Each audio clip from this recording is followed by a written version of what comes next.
My daughter-in-law forged my signature and transferred $2 million to her account. She didn't know that my old friend was the director of that bank. When she came for the money, the police were waiting for her. I'm glad you're here with me. Please listen to my story till the end, and let me know which city you're listening from. That way I can see how far my story has traveled. My name is Richard Matthews, and for 68 years I believed that family was the one thing you could always count on. I had spent my entire career as a structural engineer, building bridges and buildings that would stand for generations. I approached my family the same way, with careful planning, solid foundations, and the belief that what I built would endure.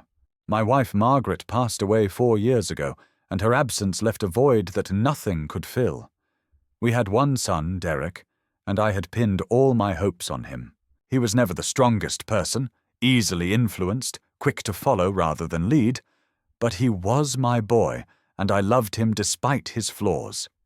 When he married Christina 8 years ago, I welcomed her into our family with open arms. Christina was beautiful, articulate, and ambitious. She came from modest means and seemed determined to climb as high as she could. At first, I admired her drive. She pushed Derek to seek promotions, to network, to build something. But over time, I began to notice how she looked at things. At our family home in Connecticut, at the antiques Margaret had collected, at the numbers she must have imagined were in my accounts. There was a hunger there, barely concealed behind her polished smile. After Margaret died, they started visiting more frequently. Christina would ask about my health, about my plans for the future, about whether I'd considered simplifying my life by selling the house. She suggested I might be happier in a retirement community, somewhere with less responsibility. At first, I thought she was being considerate. Now I know she was taking inventory. The first warning sign came 6 months ago. I received a call from my bank about updating my contact information. I hadn't requested any changes. When I mentioned this to Derek, he brushed it off. Probably a routine security check, he said. Christina nodded along, but I caught something in her expression, a flicker of something that disappeared as quickly as it came. Then came the documents. Christina had become increasingly helpful with my paperwork. She offered to organize my files, to help me understand my investment statements, to simplify my financial life. I was touched by her attention, even as something nagged at me. Why now? Why so much interest? I started paying closer attention. Small things began to add up. Christina knew my account numbers. She knew which bank I used, which branch I preferred.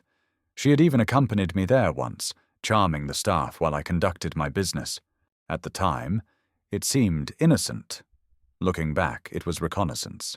The breaking point came on a Tuesday afternoon in October. I had logged into my online banking, something I rarely did, just to check a pending transfer to my charity. What I saw made my heart stop. A transfer of $2 million had been initiated 3 days earlier, moved to an account I didn't recognize. $2 million. Nearly everything I had saved over 40 years of work. My hands trembled as I picked up the phone. I called the bank's main number, but something stopped me mid-dial.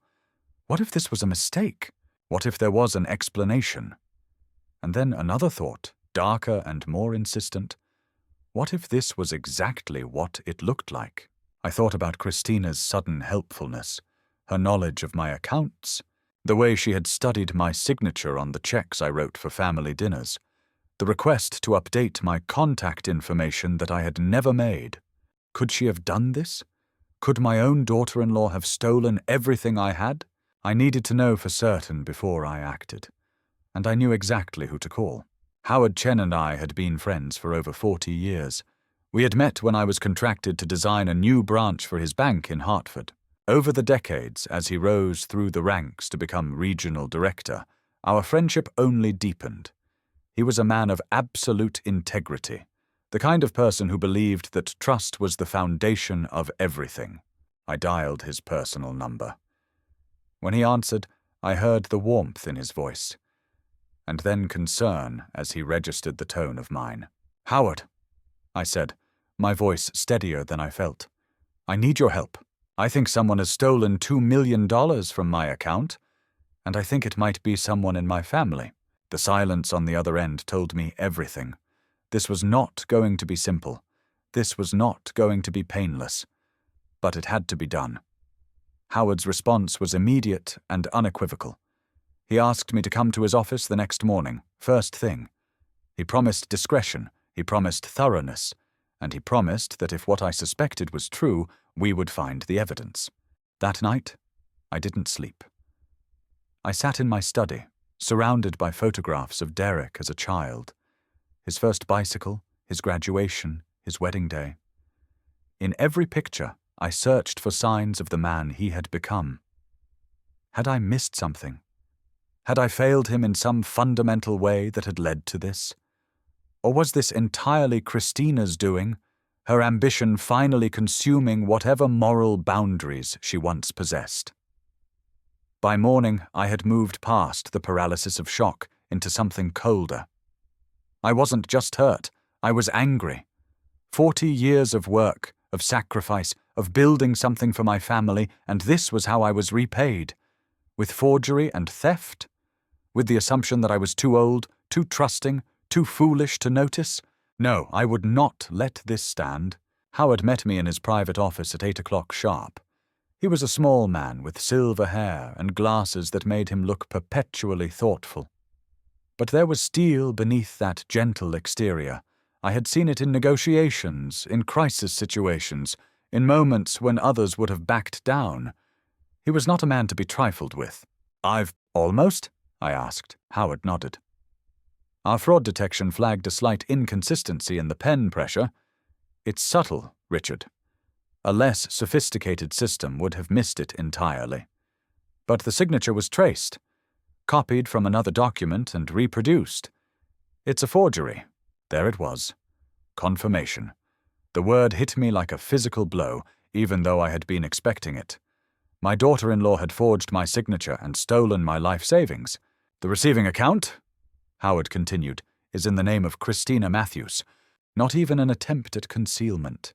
She had used her own name, confident that I would never discover the theft until it was too late.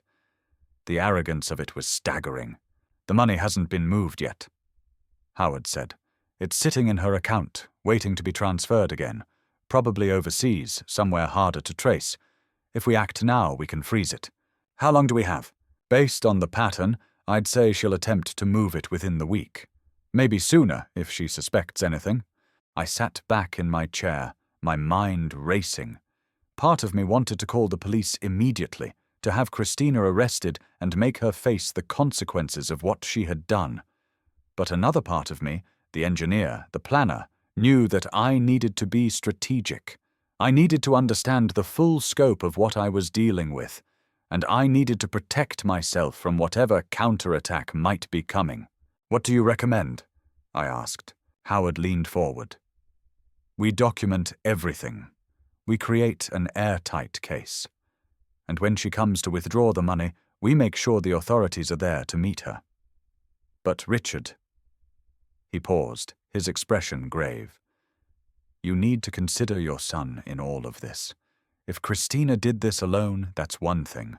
But if Derek was involved, I had been trying not to think about that possibility. My son, complicit in stealing from his own father. The thought was almost too painful to bear. "I don't know," I admitted.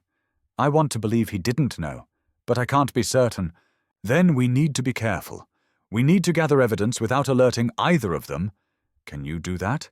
Can you face them and pretend nothing has changed?" Could I? Could I sit across from Christina at dinner and smile while knowing what she had done? Could I look at my son and wonder if he had betrayed me too? Yes, I could, because the alternative was letting them win, letting them take everything I had built and walk away without consequence. And that was something I could not accept. "I can do it," I said. Howard nodded, something like respect in his eyes. "Then here's what we're going to do. Over the next hour we developed a plan.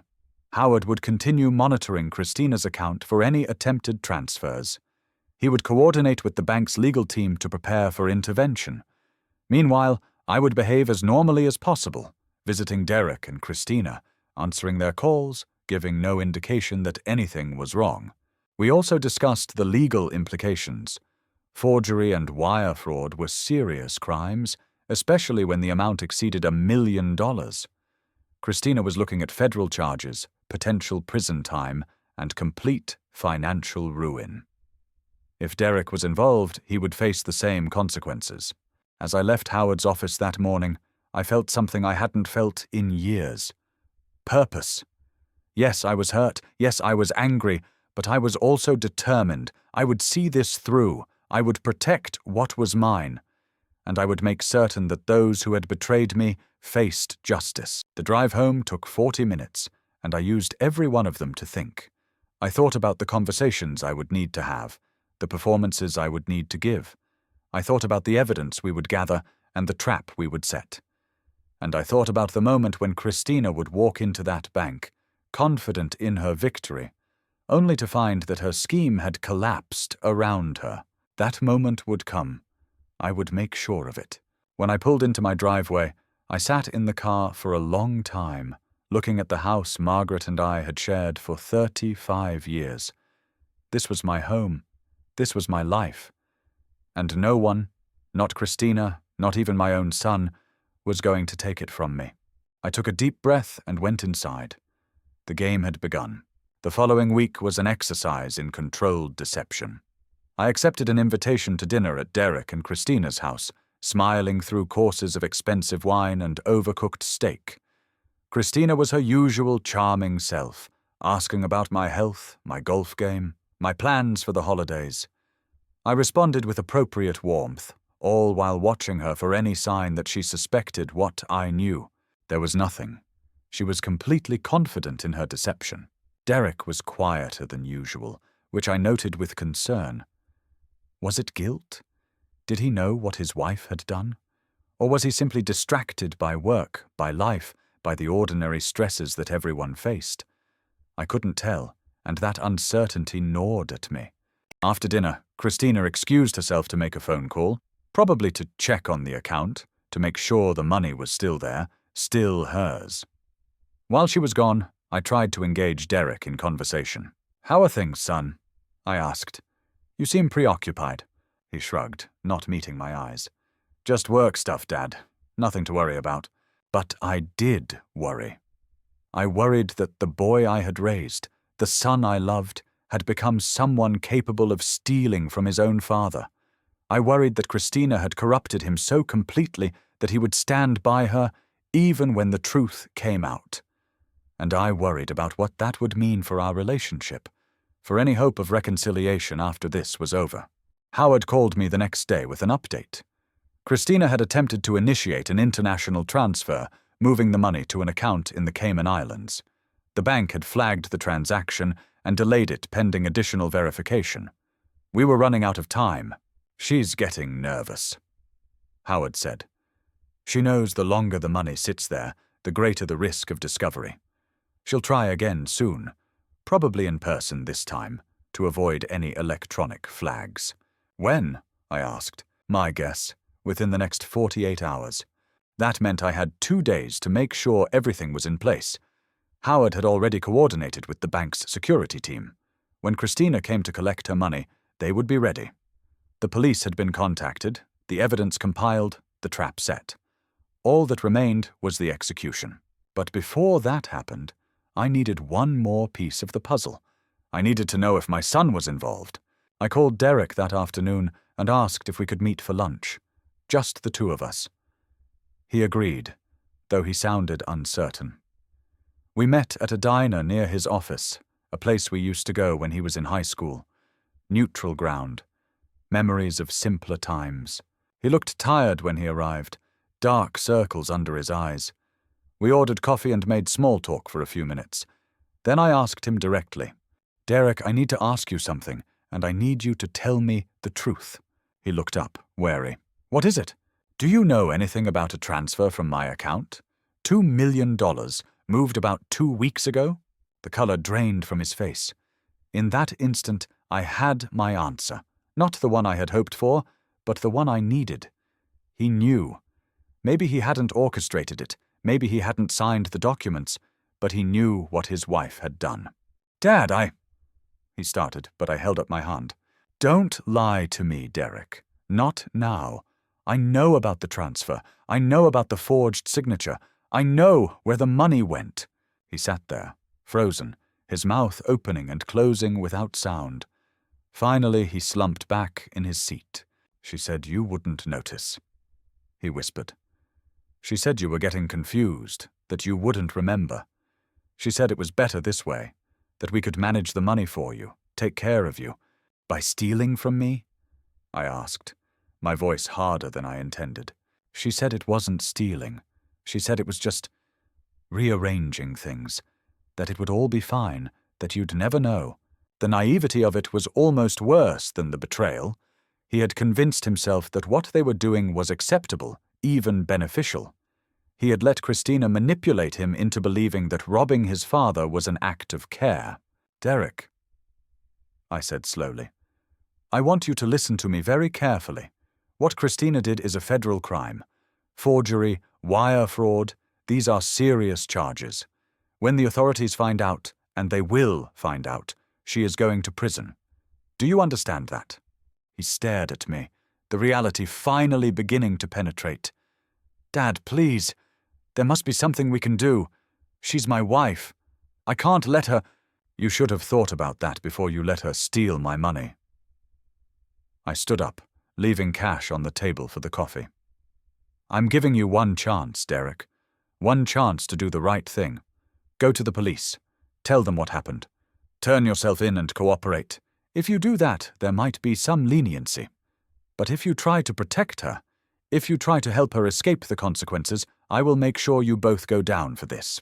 I left him sitting there, pale and shaking. It was one of the hardest things I had ever done, but I had no choice. The point of no return had been crossed. There was no going back now, for any of us. The next 36 hours were a blur of activity. Howard confirmed that Christina had made an appointment at the bank for the following morning, requesting access to a private consultation room, a clear sign that she intended to finalize the transfer and move the money out of reach. The trap was set. I tried to go about my normal routine, but it was nearly impossible to concentrate. Every time my phone rang, I expected it to be Derek, either begging for mercy or threatening retaliation. But he didn't call. The silence was almost worse. On the morning of Christina's appointment, I woke at 5 o'clock and couldn't go back to sleep. I made coffee, watched the sun rise over the trees, and tried to prepare myself for what was coming. By 9 o'clock, I was sitting in Howard's office, watching the security feed from the bank's lobby. She arrived at 9:15, dressed impeccably in a tailored grey suit, her hair perfectly styled. She looked like exactly what she wanted people to see. A successful, sophisticated woman with every right to be there. No one watching would have suspected that she was about to commit another felony. Howard was on the phone with the bank manager, coordinating the final details. 2 plainclothes detectives were already in position, waiting in an adjacent office. Everything was ready. Christina was escorted to the private consultation room. Through the security camera, I watched her settle into a leather chair, cross her legs, and smile at the banker assigned to assist her. She was completely at ease, confident that her plan was working perfectly. Then the door opened, and the detectives walked in. I couldn't hear what was said, but I could see the progression of emotions on Christina's face. Surprise, then confusion, then anger, and finally fear. One of the detectives showed her a document, probably the warrant. Her composure cracked. She started talking rapidly, gesturing, shaking her head. But there was nothing she could say. The evidence was overwhelming. They handcuffed her in the consultation room. As they led her out, she looked up at the security camera, almost as if she knew I was watching. The expression on her face was pure hatred. I felt nothing. No satisfaction, no triumph. Just a cold, hollow sense of finality. It was done. That evening, Derek came to my house. I had expected anger, accusations, perhaps even violence. Instead, he was broken. His eyes were red, his voice hoarse. He stood in my doorway like a stranger, asking to be let in. I let him in. "They arrested her," he said, as if I didn't know. "They took her to the federal detention center. She's being charged with forgery, wire fraud, and conspiracy to commit theft. They're saying she could get 15 years. She could get more than that," I said quietly. "She stole $2 million, Derek. She forged my signature. She was about to move the money offshore. These are serious crimes. Dad, please." He was crying now, something I hadn't seen since he was a child. "There has to be something you can do. You could talk to the prosecutor, tell them to reduce the charges. You could say you don't want to press charges. Please, she's my wife." For a moment, just a moment, I felt my resolve waver. This was my son, begging me to save the woman he loved. How could I turn him away? But then I remembered what they had done. They had stolen from me. They had lied to me. They had assumed that I was too old and too foolish to protect myself. And they had been willing to leave me with nothing while they enjoyed the fruits of my life's work. "No," I said. "I won't help her. She did this to herself, Derek. And you helped her." His face contorted with rage. "You're going to destroy our lives over money? Is that what this is about? You have plenty. You could have given it to us, and none of this would have happened." "Given it to you?" I stood up, my own anger finally breaking through. "You didn't ask. You didn't wait. You took it. You lied and forged and stole because you thought you deserved it. Well, you were wrong, and now you're going to face the consequences. If you do this," Derek said, his voice low and dangerous, "I will never forgive you. You will never see me again. Is that what you want?" The threat hung in the air between us. It was the ultimate weapon, the thing I feared most, the loss of my only son. I looked at him for a long moment. Then I walked to the front door and opened it. "Get out," I said. He stared at me, disbelief mixing with fury. Then he turned and left without another word. I closed the door and leaned against it, suddenly exhausted. The confrontation had taken everything I had. But I had stood my ground. I had refused to be manipulated, to be bullied into surrendering my principles. And despite the fear that gnawed at me, fear of loneliness, of losing my son forever, I knew I had done the right thing. That night, I poured myself a whiskey and sat in my study, surrounded by the silence of my empty house. I thought about everything I had lost, my wife, my trust in my son, my belief in the family I had tried to build. And I thought about what I still had, my integrity, my self-respect, and the knowledge that I had refused to let them win. It wasn't much comfort, but it would have to be enough. 3 days passed. I slept poorly, ate little, and spent most of my time in a fog of exhaustion and regret. The adrenaline that had sustained me through the confrontation had faded, leaving behind only the weight of what had happened.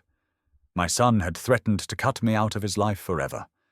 My daughter-in-law was sitting in a federal detention center, and I was alone in a house that suddenly felt much too large. On the 4th morning, Christina's lawyer called.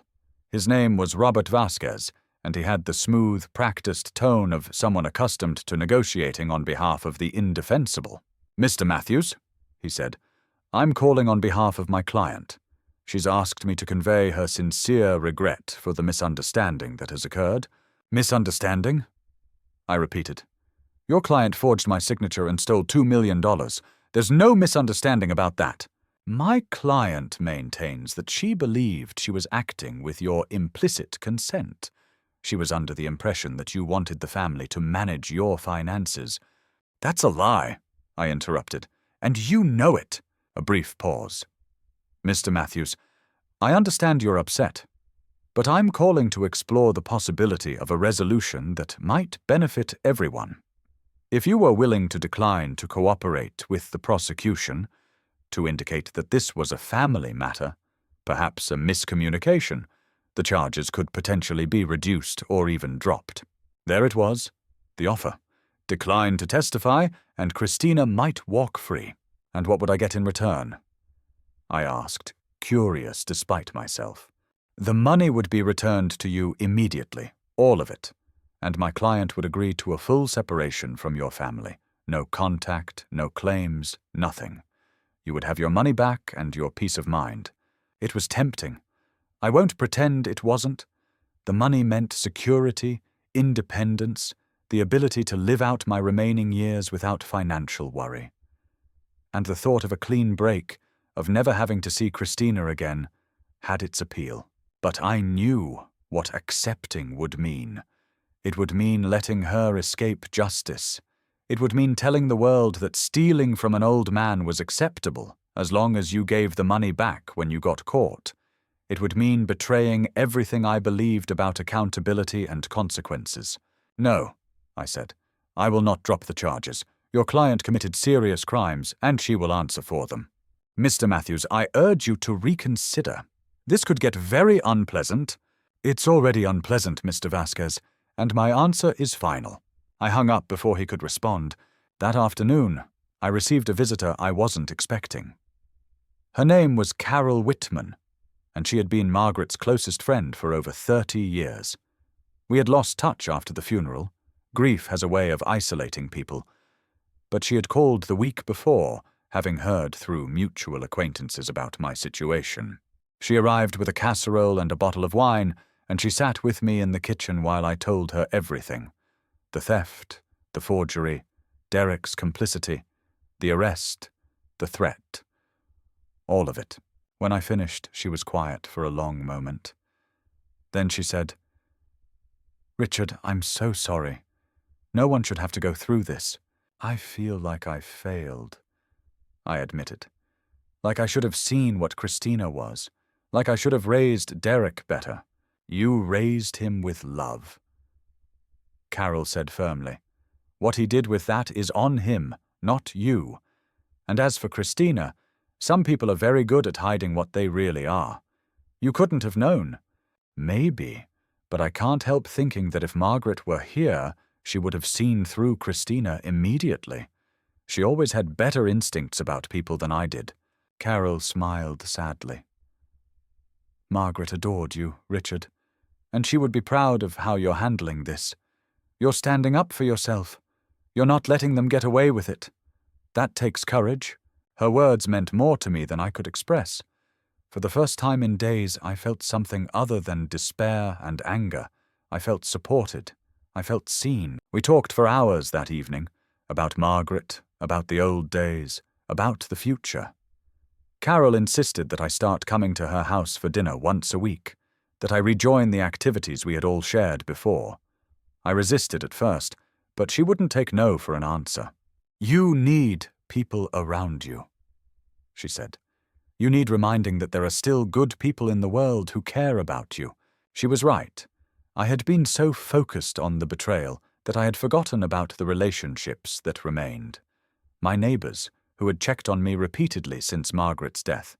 My old colleagues, who still invited me to their gatherings. The community I had built over decades of living in this town. Christina and Derek had tried to isolate me, to make me feel weak and alone. But I wasn't alone, and I wasn't weak. After Carol left, I stood at the window, looking out at the darkening sky. The fear was still there, fear of what was coming, fear of losing my son forever. But it was no longer the dominant emotion. Beneath it, growing stronger every day, was resolve. I would see this through. I would face whatever came, and when it was over, I would rebuild my life, without Christina, without Derek if necessary, but with the people who had proven their loyalty and love. It was not the future I had imagined, but it was a future I could live with. 1 week after Christina's arrest, Derek appeared at my door again. This time, he wasn't alone. I opened the door to find both of them standing there, Derek and Christina. She was out on bail, apparently. She looked different than she had at the bank, less polished, more strained. But the cold calculation in her eyes was exactly the same. "Dad," Derek said, his voice carefully controlled, "we need to talk. Every instinct told me to close the door, but I needed to know what they were planning." I stepped aside and let them in. We sat in the living room, The same room where Margaret and I had celebrated anniversaries, where Derek had opened Christmas presents as a child. The memories felt tainted now, poisoned by what had happened. Christina spoke first. "Richard, I know you're angry. You have every right to be. What I did was wrong, and I'm deeply sorry." Her tone was perfect, humble, remorseful, sincere. If I hadn't known what she really was, I might have believed her. "I was under enormous pressure," she continued.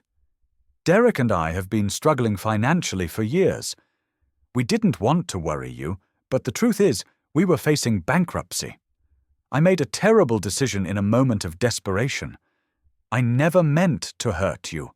I listened to her explanation without expression. She was good.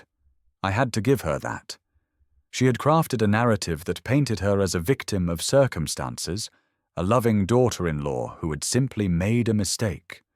It was the kind of story that might generate sympathy from a jury, that might mitigate her sentence. But it was also a lie. "Christina," I said when she finished, "you and Derek live in a $400,000 house. You drive a Mercedes. You take vacations to Europe. If you were facing bankruptcy, it's because you spent money you didn't have on things you didn't need. That's not desperation. That's greed." Her mask slipped for just a moment, a flash of anger in her eyes. Then it was back in place, smooth and composed. "We made mistakes," she acknowledged. "But we can fix this, Richard. We can make it right. If you would just consider withdrawing your cooperation with the prosecution." "We've already had this conversation," I interrupted. "My answer hasn't changed." Derek leaned forward, his expression intense. "Dad, think about what you're doing. If Christina goes to prison, it will destroy our family. It will destroy me. Is that what you want?" "What I want," I said slowly, "is for the people who stole from me to face justice. That's all I've ever wanted." "Justice?" Christina's voice sharpened. "Is that what you call it? You're an old man living alone in a house that's too big for you, sitting on money you'll never spend. We were your family. We would have taken care of you. And instead of being grateful, you're trying to put me in prison." There it was, the real Christina, finally showing herself. Not contrite, not desperate, entitled. She believed she deserved my money. She believed I should be grateful that she had condescended to take it. "I think you should leave," I said quietly.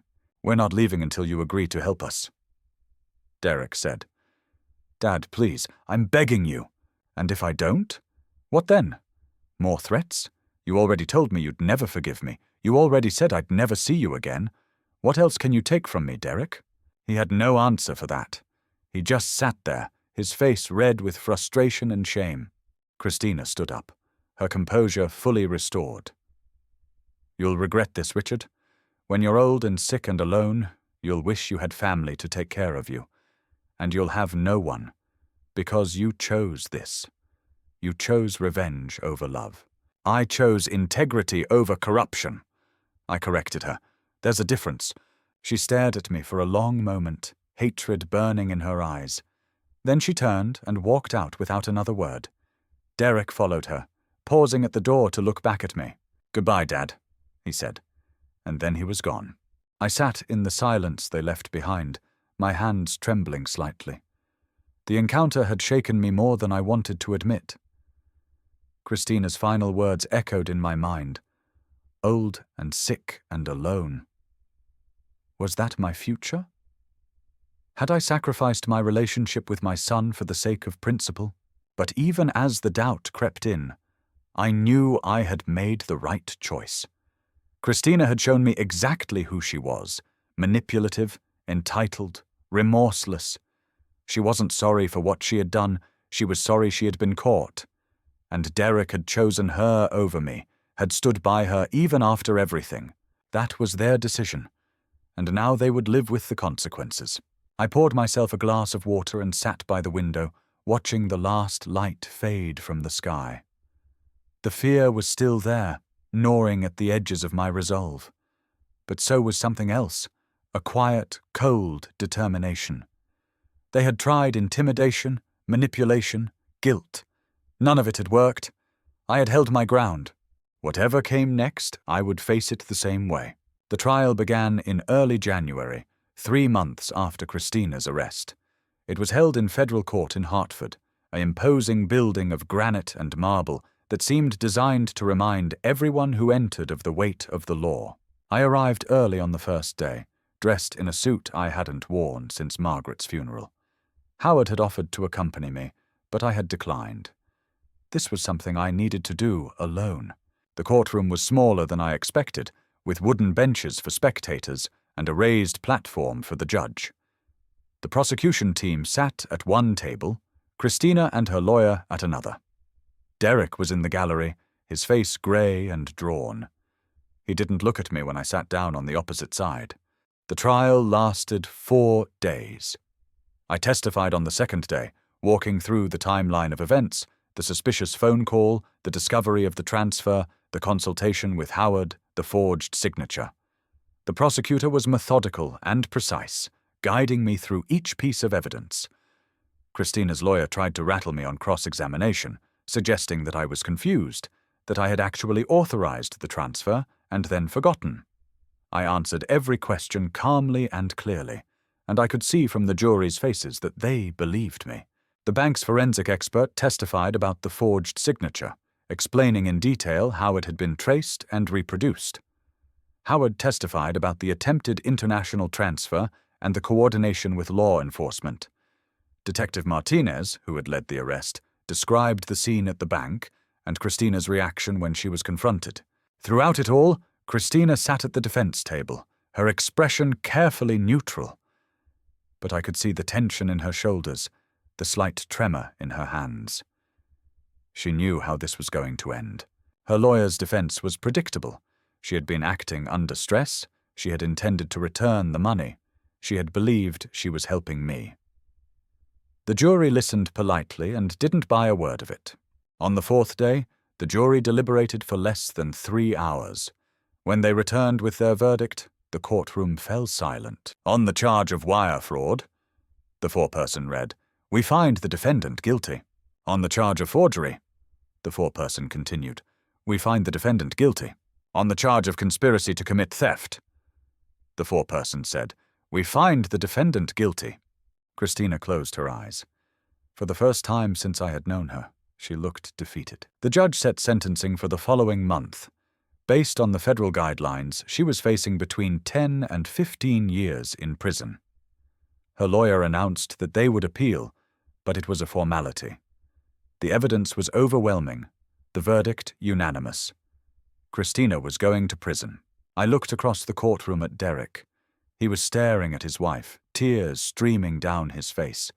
He looked like a man watching his entire world collapse. Part of me wanted to go to him, to offer some comfort, some connection, but I stayed where I was. He had made his choice. Now he had to live with it. Outside the courthouse, reporters were waiting. The case had attracted local media attention, and several cameras were pointed in my direction. I declined to comment and made my way to my car, Howard walking beside me. "How do you feel?" he asked. I considered the question. "I don't know," I admitted. Relieved that it's over. Sad that it came to this. But I don't regret anything. Howard nodded. "You did the right thing, Richard. You stood up for yourself when most people would have backed down. That takes courage." It was the same thing Carol had said, and I appreciated it just as much now.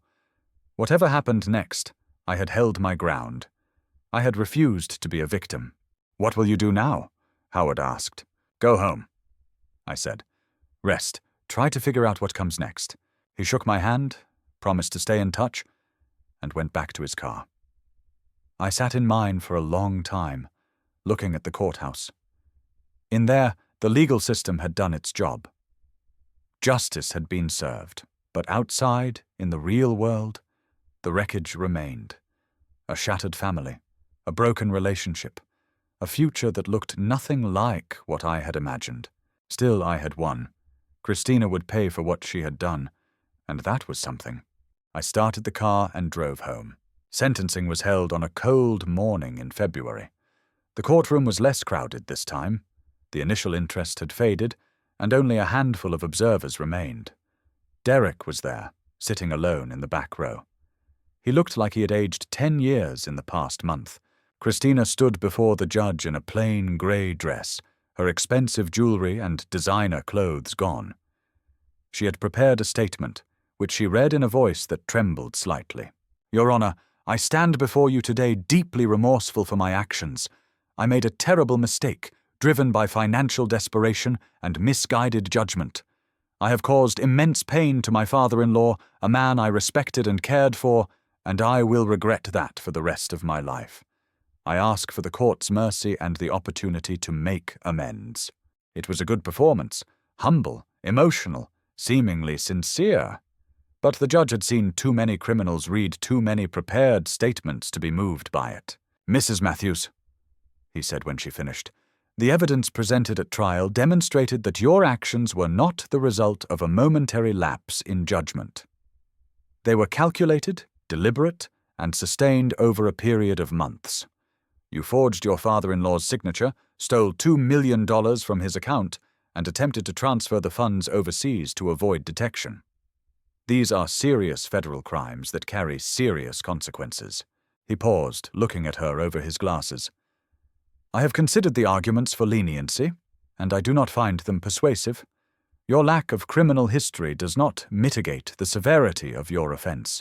Your claims of financial hardship are contradicted by the evidence of your lifestyle, and your expressions of remorse appear calculated rather than genuine." Christina's face went pale.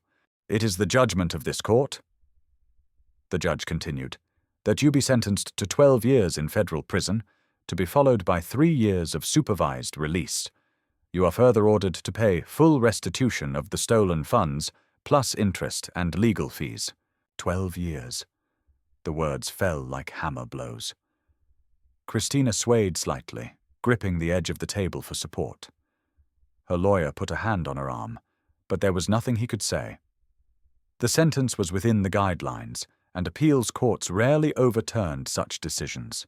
As the guards led her away, Christina looked back at the courtroom one final time. Her eyes found mine, and the hatred in them was absolute. This was my fault. That look said, I had done this to her, but I hadn't. She had done it to herself. Derek didn't stay for the aftermath. By the time I reached the hallway, he was gone. I thought about calling him, trying one more time to reach across the divide. But what would I say? She deserved it? I'm sorry? Neither felt true. Outside, the winter sun was bright on the snow. I stood on the courthouse steps, breathing the cold air, and felt something I hadn't felt in months. Peace. It was over. Christina was going to prison. The money would be returned. Justice had been done. I drove home and poured myself a whiskey. The good bottle, the one Margaret and I had been saving for a special occasion. This seemed like an appropriate time.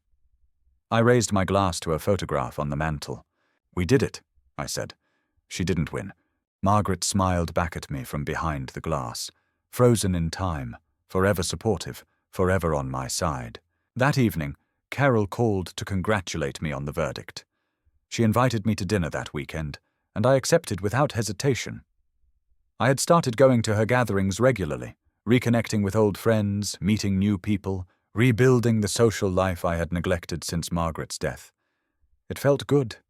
It felt like healing. Over the following weeks, the restitution process began. The money was returned to my account, every penny of it. I donated a portion to a charity for victims of elder abuse. It seemed appropriate. The rest I invested conservatively, ensuring that my future was secure regardless of what happened. I never heard from Derek. No calls, no letters, no attempts at reconciliation. I don't know if he stayed in town after Christina's sentencing or if he moved away to start over.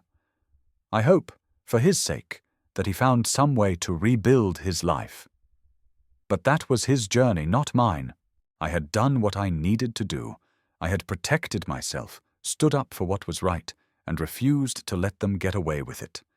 And now I was free to move on. The spring that followed was the happiest I had experienced since Margaret's passing. I sold the house in Connecticut. It was too big for me now, filled with too many memories, both good and painful. I found a smaller place in a senior community, a townhouse with a garden and a view of the mountains. My neighbors were people my own age, active and engaged, and I made friends easily. There were dinner parties, book clubs, hiking groups. For the first time in years, I felt like I was part of a community. I also started volunteering with an organization that helped elderly people manage their finances and protect themselves from fraud. My experience with Christina had given me insight into how these crimes worked, and I wanted to use that knowledge to help others. I spoke at community centers and senior homes, warning people about the tactics that predators used: the flattery, the helpfulness, the slow building of trust followed by the swift exploitation of vulnerability. If something feels wrong, I told them, trust your instincts, ask questions, verify everything, and don't be afraid to say no, even to family. It was satisfying work, meaningful in a way that my engineering career had never been. I felt like I was making a difference. Carol remained a constant presence in my life. We had dinner together every week, went to concerts and plays, traveled to places we had always wanted to see. Our friendship deepened into something more, not romance, exactly, but a profound companionship. We understood each other, supported each other, made each other laugh. It was not the same as what I had with Margaret, but it was valuable in its own way. I heard news of Christina from time to time, through the legal system's updates on her case. She was serving her sentence at a federal facility in Virginia. Her appeals had been denied. Her lawyer had requested early release for good behavior, but the judge had rejected it, citing the severity of her crimes and her lack of genuine remorse. She would serve her full 12 years. I tried not to feel satisfaction at her suffering. Revenge was not what I had wanted, only justice. But I would be lying if I said I didn't feel some vindication knowing that she was facing real consequences for what she had done. Of Derek, I heard nothing. The silence was complete. I thought about him often, wondering where he was, how he was coping, whether he had found a way to move forward. I missed him, not the man he had become, but the boy he had been. The child who had ridden on my shoulders, who had asked me endless questions about how bridges were built, who had cried when Margaret died and held my hand at her funeral. That boy was gone now, replaced by someone I didn't recognize, and I had to accept that I might never see him again. But acceptance was not the same as despair. I had built a new life, surrounded by people who cared about me, engaged in work that mattered, living in a place that brought me peace. I was 70 years old, and I had discovered that it was never too late to start over. One morning in late spring, I sat on my patio drinking coffee and watching the sun rise over the mountains. A hummingbird hovered at the feeder I had hung from the eave, its wings a blur of iridescent green. The air smelled of flowers and fresh grass. It was a beautiful day, and I was here to see it. Margaret would have loved this place, I thought. She would have loved the garden, the view, the community. She would have been proud of how I had handled everything, the betrayal, the trial, the rebuilding, and she would have been happy to see me happy again. I raised my coffee cup to the sky, a silent toast to her memory. Thank you, I said, for everything. The hummingbird darted away, and I watched it go, smiling. So there you have it, my story of betrayal, justice, and starting over. What would you do if someone you trusted stole everything from you? Would you fight back? Would you forgive? Would you find the strength to rebuild? I'd love to hear your thoughts in the comments below. If this story resonated with you, consider subscribing to the channel for more tales of family, justice, and the human spirit. There are many more stories waiting to be told. Thank you for listening.